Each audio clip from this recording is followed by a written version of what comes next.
Kinakatawan ni Adan ang isa na darating, ang ikalawang pagdating na Kristo.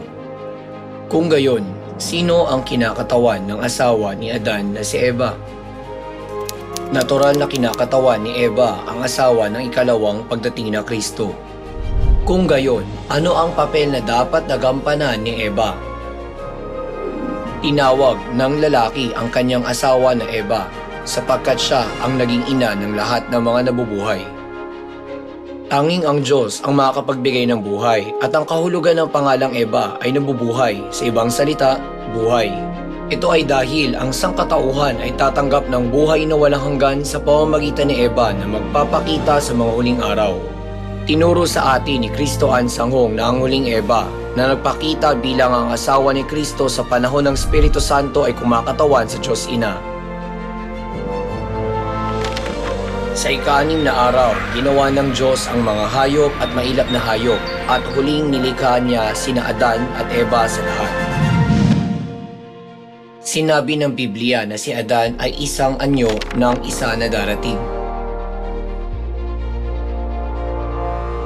Sinabi rin na ang unang Adan ay mula sa alabok ng lupa at ang huling Adan ay mula sa langit.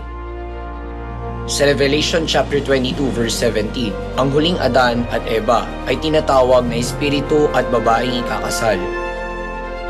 Tinuro sa atin ni Kristo Ansanghong na sina Adan at Eva na nalikha bago ang Sabat at tumanggap ng otoridad na mamuno sa lahat ng hayop ay nagsilbing propesiya tungkol sa espiritu at sa babaeng ikakasal. Ang espiritu at ang babaeng ikakasal ay nagsasabi, "Halika," at ang nakikinig ay magsabi, "Halika," at ang nauuhaw ay pumarito. Ang may ibig ay kumuha ng tubig ng buhay ng walang bayan. Ang propesiya sa itaas ay nagpapakita na si Jesus, ang ikalawang Adan na dumating 1,900 taon ang nakalipas, ay darating muling sa laman sa mga huling araw at gagabayan ang lahat ng hayop. Tinuro ni Kristo Ansanghong na ang mga banal na maliligtas ay ang mga hayop at ang espiritu at ang babaeng ikakasal na mga tagapagligtas ay sina Adan at Eva.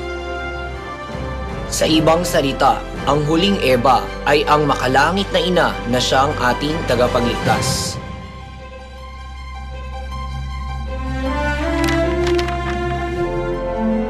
Ginawa ng Diyos ang mga buhay na nilalang, mga hayop at mga maiilap na hayop at sina Adan at Eva sa huli. Si Adan ay ang anyo ng isa na darating. Ang huling Adan at Eva ay kumakatawan sa espiritu at sa babaeng kakasal. Sa huling araw, ang espiritu at ang babaeng kakasal ay magpapakita at gagabayan ang lahat ng hayop.